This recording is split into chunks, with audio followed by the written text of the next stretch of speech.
All right. Well, thankful to be here this morning. Thank you for those songs. We're going to go to Romans chapter 8.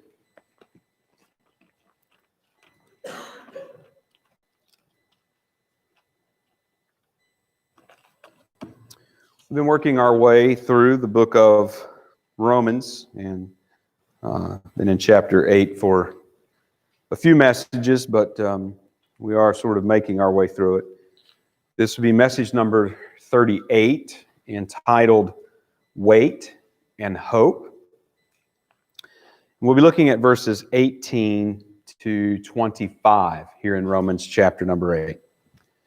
For I reckon that the sufferings of this present time are not worthy to be compared with the glory which shall be revealed in us. For the earnest expectation of the creature waiteth for the manifestation of the sons of God. For the creature was made subject to vanity, not willingly, but by reason of him who hath subjected the same in hope. Because the creature itself also shall be delivered from the bondage of corruption into the glorious liberty of the children of God. For we know that the whole creation groaneth and travaileth in pain together until now. And not only they, but ourselves also, which have the first fruits of the Spirit, even we ourselves groan within ourselves, waiting for the adoption, to wit, the redemption of our body. For we are saved by hope. But hope that is seen is not hope. For what a man seeth, why doth he yet hope for? But if we hope for that we see not, then do we with patience wait for it. Paul gave us a profound consequence of adoption in verse number 17. That's what we looked at the last time. The adopted sons and daughters of God are also heirs of God. And not only just heirs of God, but joint heirs or fellow heirs with Jesus Christ. So that means we share in His inheritance, and that we are assured of our inheritance as Christ is assured of His. We know that one of the reasons that Paul is driving at in this section of the letter is that assurance that we have of that future glory. He began talking about that in chapter number 5, and he is here really in a lot of ways circling back to that, showing how that future glory is a part of our inheritance as children of God, being joint heirs with Christ, that our future glory is tied up with His future glory. Now, Paul laid out our joint heirship with Christ in two steps: the present and the future. And in the present, we saw in verse 17, it means suffering with Him. And in the future, that joint heirship means being glorified with Him. Now, Paul has made the case from several different angles over the last few chapters of Romans that believers are in Christ, united to Christ, joined to Christ by faith. And here he is expressing that union in terms of joint heirship with Christ. But being united with Christ is attended with sufferings. And that is because Christ suffered. So one thing that Paul wants us to see is that this is necessary because Christ has suffered. Being joined to Him means that we will also suffer with Him. And that makes sense of why Paul brought up suffering. If you recall, as we start into chapter number 5, it seems like all of a sudden Paul starts talking about suffering. Like where did that come from? What does that have to do with? And now we're circling back to that suffering and really going to talk about that through the end of this chapter. Well, why is he bringing that up? Well, because Christ suffered. And being in Christ, being joined to Him, being a joint heir with Christ, means the sufferings of Christ that we will share in this present life. So when Paul was talking there in the context, in chapter 5, when he was talking in the context of the hope of our future glory, he wants to make sure that we understand that presently that's going to mean suffering with Christ. But the point that we learn about these sufferings is that they're not a threat to our future glory. Present sufferings, though, necessarily come before that future glory. So Paul proceeds then in chapter 8 to elaborate on this inheritance that he has talked about in these previous few verses. Paul focuses on suffering, he focuses on the creation, and he focuses on future glory. And in fact, all of those things are connected. Now, Paul does expand on suffering in this latter half of chapter number 8. But the focus on the correlation between suffering and glory is primarily a focus as the necessary sequence of events. So Paul's not specifying any sort of suffering. He's not really exploring the relationship between suffering and glory other than one of more of chronology, you could say, that suffering comes before the glory. So suffering, as Paul says in our text this morning, is for the present time. Glorification is for the future. Everything that he says about it puts it out in the future. Now, Paul's mention of the creation here in this passage that we're looking at this morning, it's another one of those places where it almost seems random. Like, why is Paul all of a sudden talking about creation? Just like, why did he all of a sudden start talking about suffering?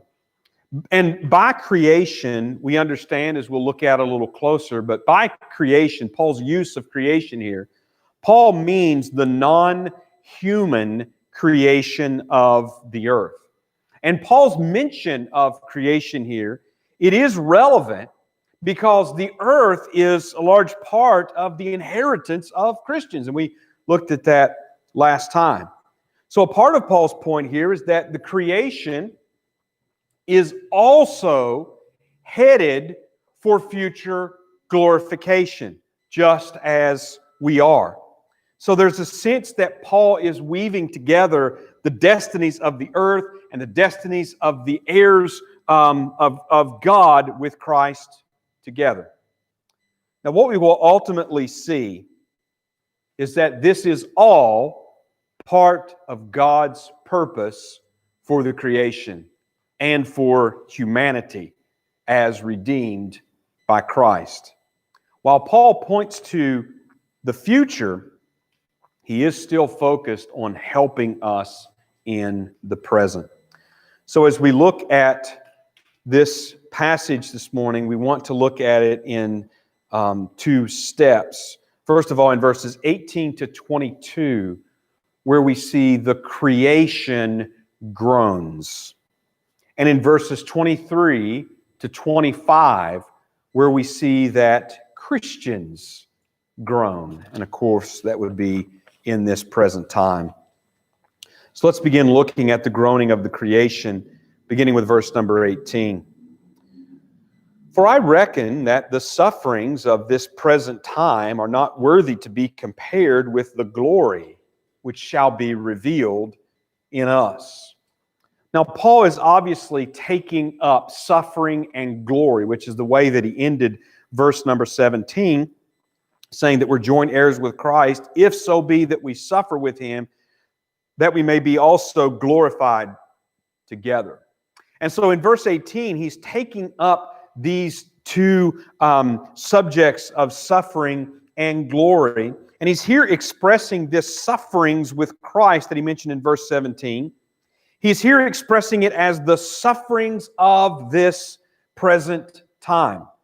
So we have to understand what Paul is talking about. First of all, the word for sufferings. What sufferings is Paul talking about? Well, the word for sufferings that Paul uses is a word that is quite general. It means undergoing any sort of hardship or pain, going through any sort of difficulty.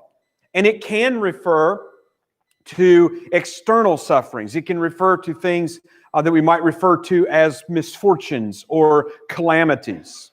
It can also refer to inner sufferings in terms of afflictions and emotional pain and turmoil and the such as that. So in other words, it's a very general word, and I believe that Paul intends to speak very generally here of suffering because he's covering the whole scale of suffering in this present life, in this present time.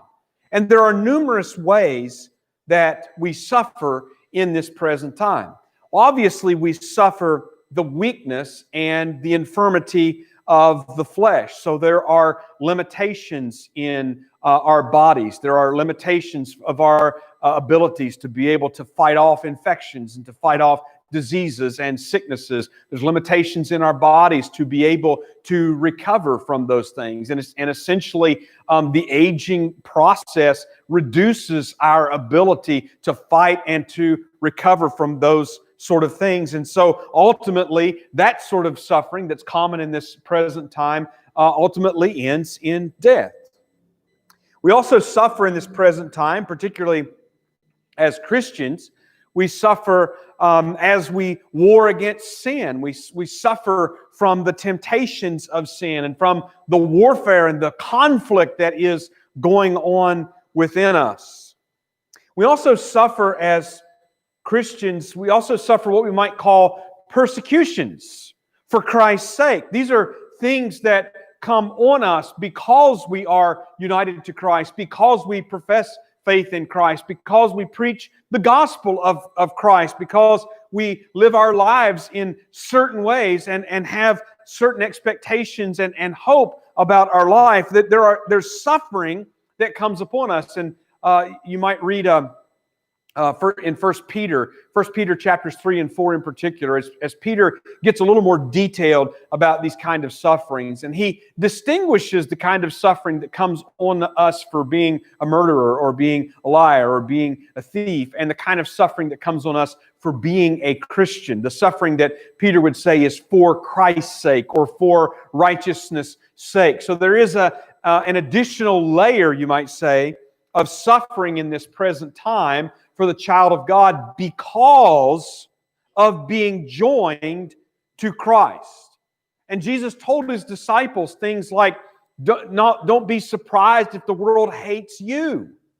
The world hated me, and so therefore it's going to hate you. The world was opposed to Jesus, and the world is going to be opposed to Christians. And it's one of the fundamental problems that we run into when people want to try to make Christianity appealing to the world, and they want to try to remove the offense of the gospel so that we can make it appealing and likable and pleasing to the world. But the truth of the matter is that it is not appealing to the world. It is opposed to the world. And so living faithfully for Christ in His present time is going to bring another level of sufferings upon us, even to things like imprisonments and even to martyrdom. There's also another way that we suffer. Now, some of these sufferings are common to all human beings, and some of these sufferings are specific to Christians, but there's another common way that we suffer, and though we may experience it maybe a little more acutely as Christians, but we suffer in what Paul's going to go on to call the vanity of the creation. We suffer in this current world, in this present time. Now, Paul's going to speak more about this in the following verses, but we can think about such things as hunger, poverty, other sorts of unmet needs, just lack of resources, lack of clean water, lack of simple medicines and things of that nature. There's just a suffering that is common to man because of the vanity of this creation. And so when Paul talks about sufferings, I do believe that he's intentionally being general here. He doesn't just mean the sufferings for Christ's sake. Those are certainly included. But I believe Paul intends to speak to believers about the full spectrum of sufferings that they undergo in this present time. Now you'll notice the only modifier that he uses is that statement, of this present time. The only sort of condition or restraint or what have you that he puts on it is that it's the sufferings of this present time.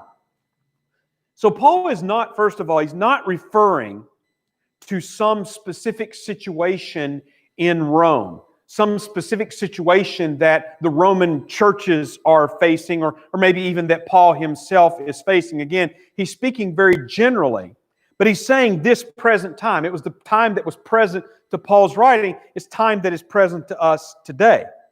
You'll notice that he contrasts this present time with the future revelation of glory in us. And as we proceed in Romans chapter 8, we know that this revelation of glory, this future revelation of glory, is referring to bodily resurrection.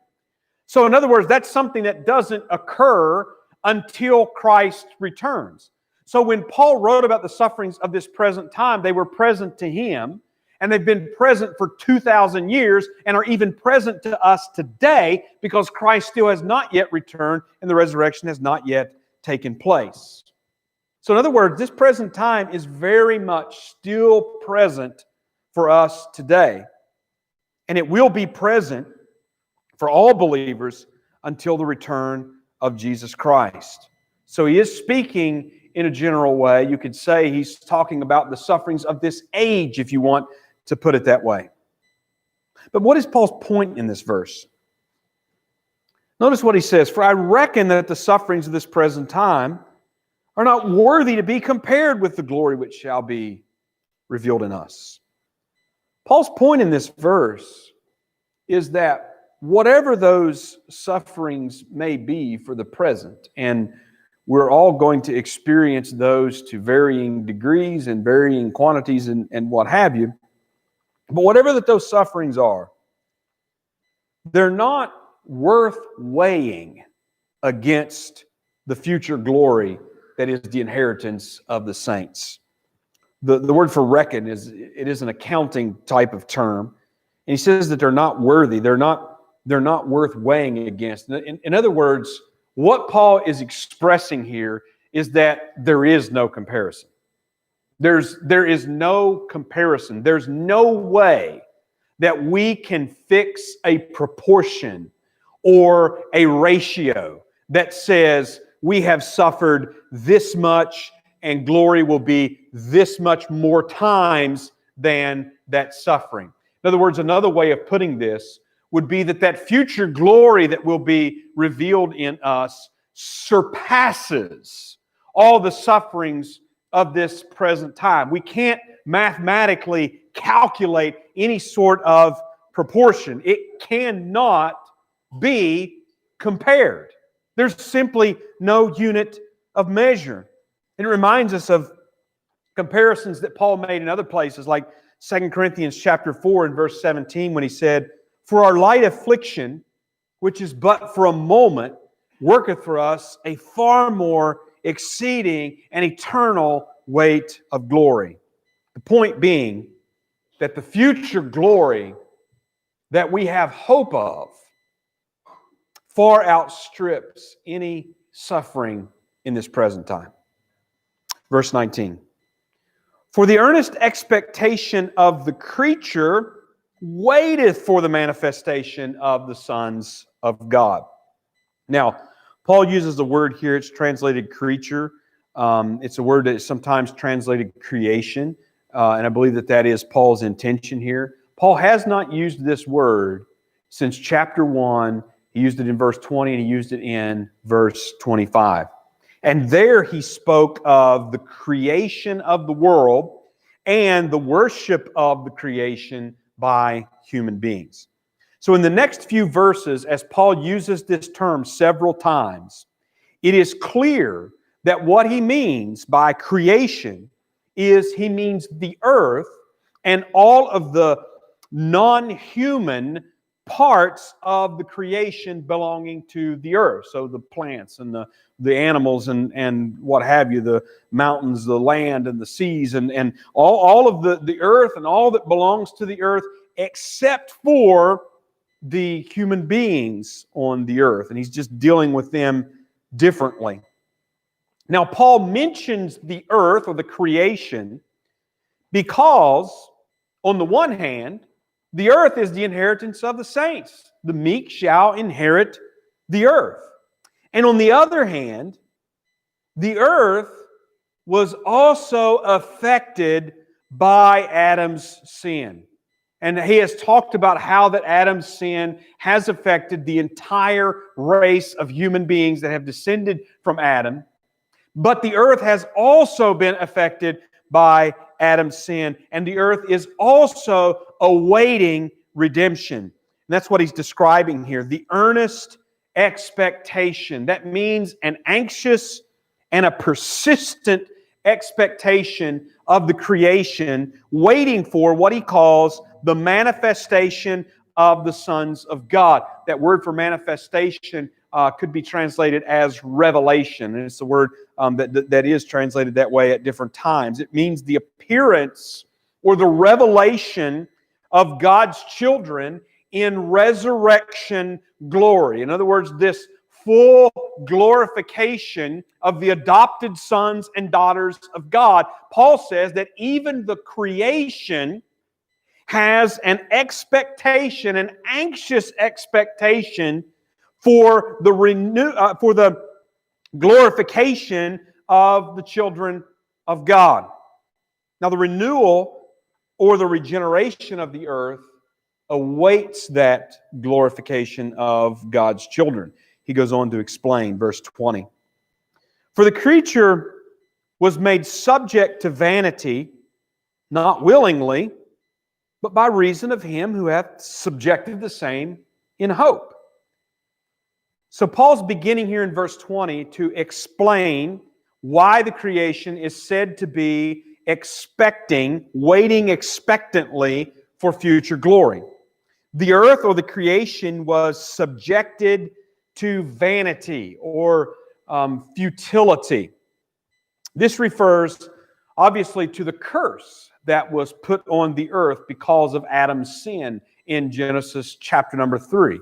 So that yes, the creation was subjected to the curse. Paul refers to it here as being subjected to vanity. And I believe that there's a specific reason why that he puts it that way. Because there is no better exposition on the subject of creation vanity than the book of Ecclesiastes. And the Greek word for vanity that Paul uses here is the word that is used in the Septuagint translation of the book of Ecclesiastes, where we know that word vanity appears numerous times, continually throughout the book of Ecclesiastes. Ecclesiastes 1:2 begins, vanity of vanities.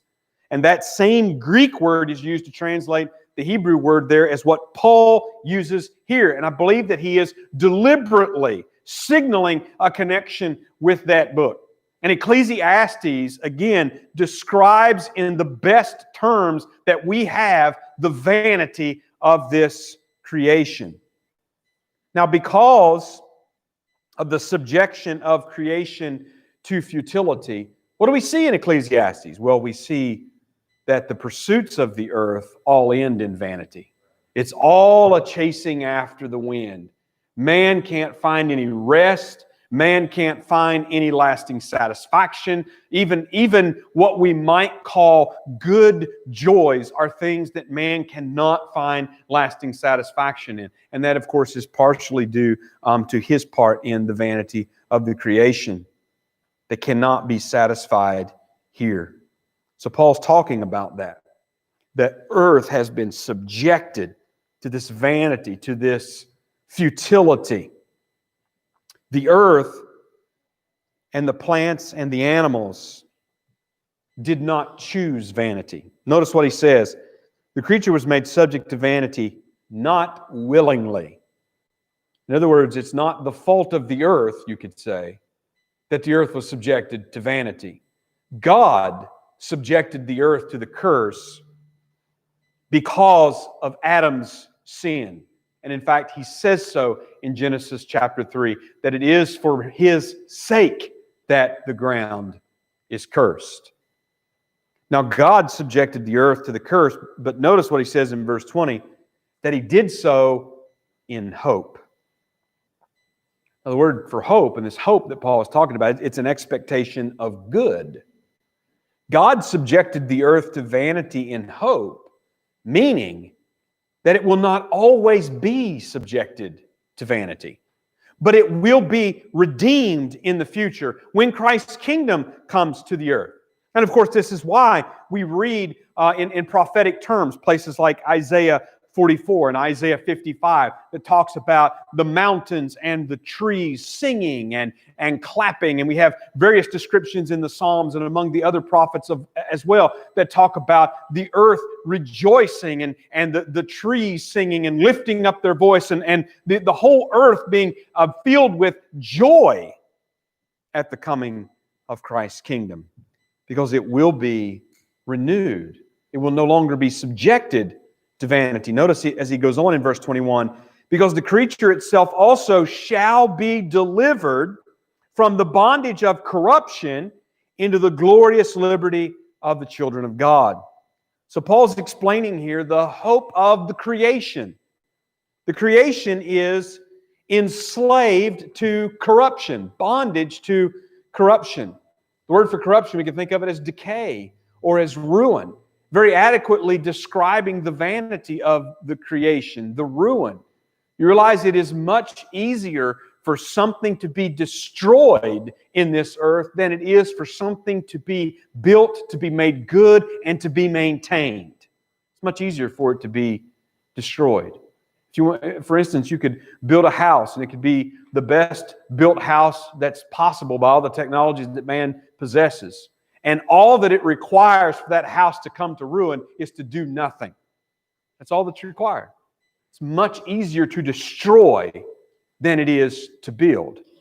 So the earth is subjected to decay and ruin. It's subjected to vanity. And in Ecclesiastes, Solomon is telling us that this vanity is a cycle that cannot be broken. At least it can't be broken from within the vanity.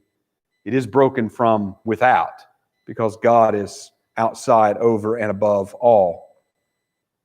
He refers to this tendency on the earth to break down and to rot and to waste and to spoil and to die. But Paul says the creation shall be freed along with the children of God. Paul describes it here as a glorious liberty, again, pointing to that future glory that is resurrection glory for believers. This resurrection glory for believers is also going to be a glorious liberty for the creation. The glory of the creation is an incorruptible glory. And so the earth shall experience redemption and transformation to incorruptibility. And that's the way Paul talks about resurrection glory in 1 Corinthians chapter 15. That this corruptible, he says, shall put on incorruption. And here Paul is talking about that, but in terms of the earth. Verse 22, for we know that the whole creation groaneth and travaileth in pain together until now. Now again, Paul says, for we know, meaning that he is stating something that is obvious and clear, something that is known. We know the present state of the earth. In other words, how much convincing does someone need that this earth, this world, is broken? I mean, how much convincing does someone need of that?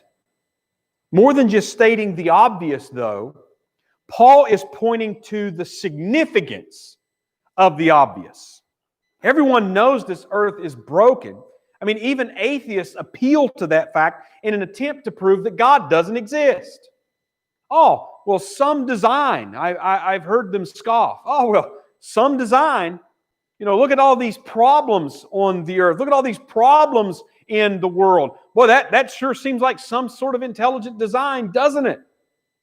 So even atheists acknowledge that this earth is a place of brokenness. But Paul is telling us that this brokenness, this obvious problem that we see, this obvious futility, he says, is the creation groaning and travailing in pain together until now. Now, travailing in pain is actually referring to birth pains, and it's an imagery that is apt here because it's an imagery that's used and it's even used in other places of the Bible just to describe a time of intense suffering that is overcome by a joy that follows it. That's the point of this imagery of birth pains. It's a time of intense suffering that's overwhelmed or overcome by the joy that follows. And so it's a very apt image, and it's what he's saying about the creation. The creation is in a time of intense suffering in which the whole creation groans and is in pain. So one way to look at it is that this tells us that the earth cannot always go on as it is. It cannot simply just continue. It has to end in annihilation at some point if it just continues on as it is. Another way to look at it, and that's what Paul is getting to, the point of the obvious, for the children of God, those who have the Spirit of God, is that the earth is yearning and crying out for better. The earth is yearning and crying out for healing, for restoration, for renewal. That is the groaning of the earth. And then we look at the groaning of Christians, beginning in verse 23. And not only they, but ourselves also, which have the first fruits of the Spirit, even we ourselves groan within ourselves, waiting for the adoption, to wit, the redemption of our body. One way we can identify the groaning of the creation is through the witness within us of the same groaning. There is a correlation. The groaning in believers is due, Paul says here, to having received the first fruits of the Holy Spirit. Now he uses first fruits here. He uses the term earnest of the Spirit to refer to the indwelling of the Spirit. That's in 2 Corinthians chapter 1, verse 22, chapter 5 and verse 5, as well as Ephesians 1:14. And he's using first fruits in the same way as he used that word earnest in these other places. He's referring to the indwelling of the Spirit as a pledge. It's like a down payment. Even the first fruits, that's the first gathering of the harvest that promises of the harvest to come. So it's a pledge or a down payment of a full payment that is to come, or a completion that is to come. Groaning refers to an inner sigh, and it reflects a frustration with the present state and a longing for the future state. See, it's not in any way a sinful discontent, but it is what we might call a holy dissatisfaction with things the way that they are. Paul says that is actually working in us, and he's saying through the Spirit we recognize that even the earth is groaning in the same manner.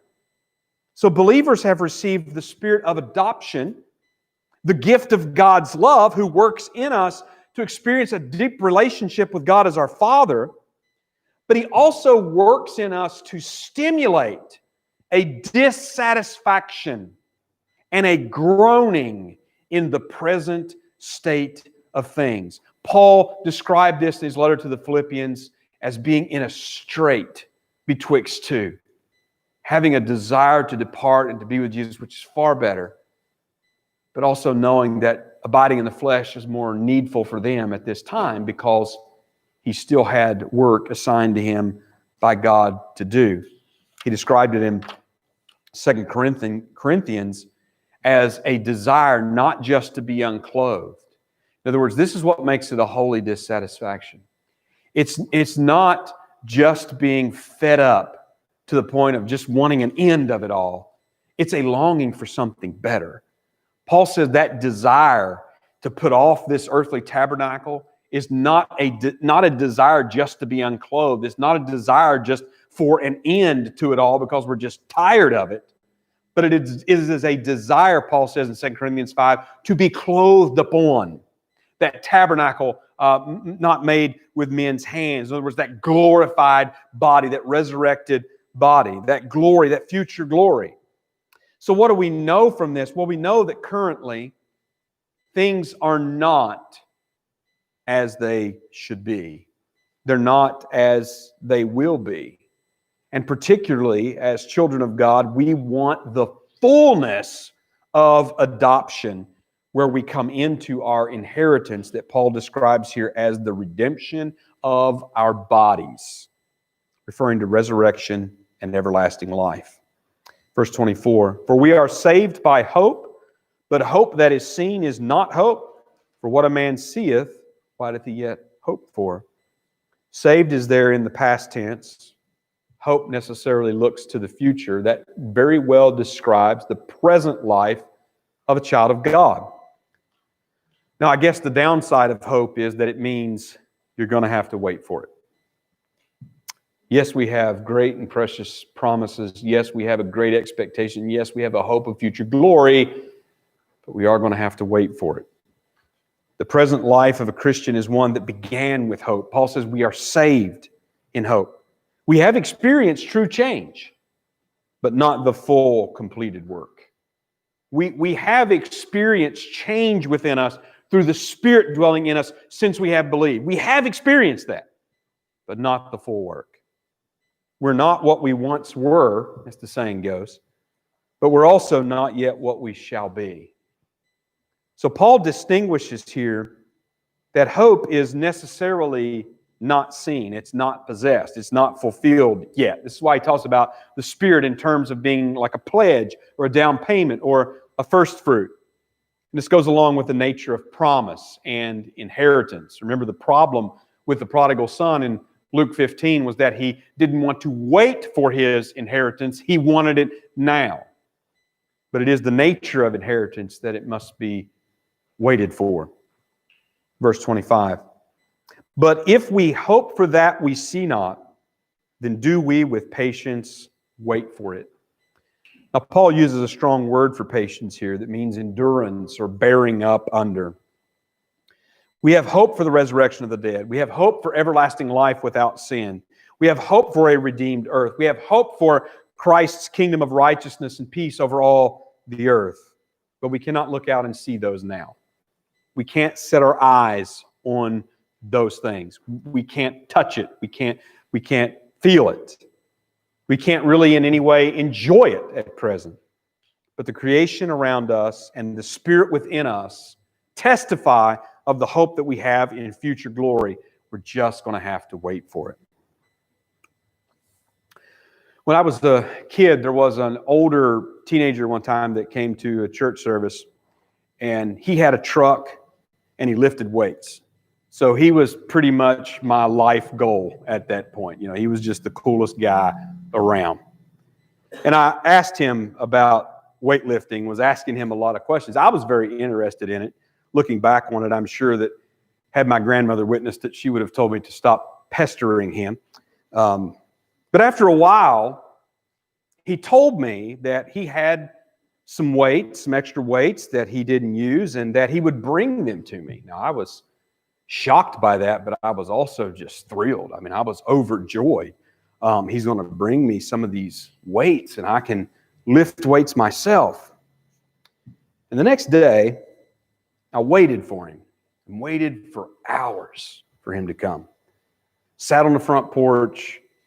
Every vehicle that went by on the road, I was looking at intensely to recognize if this was his truck. And of course, as these sort of stories goes, he never showed up. In fact, I don't think I've ever seen him again since that day.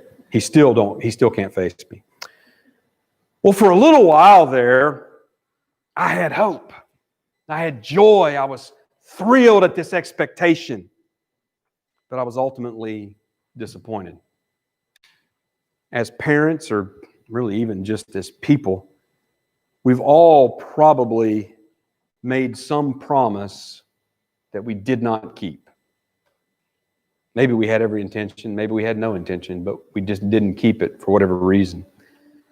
The sad truth of it is, of course, is that if you've not been disappointed by someone yet, you will be. Just wait. So a lot of things that we hope for never come through. They never work out. I guess as an alternative to that, there's a lot of things we worry about that doesn't happen either. But a lot of things that we hope for just don't work out. It just doesn't come to be. But Paul is showing us in this passage that the Christian's hope of future glory is not like those hopes that disappoint. They're not like that at all. The hope of Christianity, of course, is not a better life now or even a best life now. The hope of Christianity is that when this body is laid in the grave, it can no longer fight the fight to hold on to life. That is only temporary until Jesus returns from heaven and calls those believers' bodies from the grave to be joined with our spirits and to forevermore be with Jesus Christ. That's the kind of hope that we have. And Paul is telling us, look around. The creation is witnessing of this very same hope. The Spirit within you that's crying out, Abba, Father, is also stimulating you and provoking you to groan and to identify with the creation of this hope. And the good news is that this hope belongs to everyone who repents of their sins and believes in Jesus Christ for forgiveness and for righteousness. All right, we will stop here and we will close with a hymn.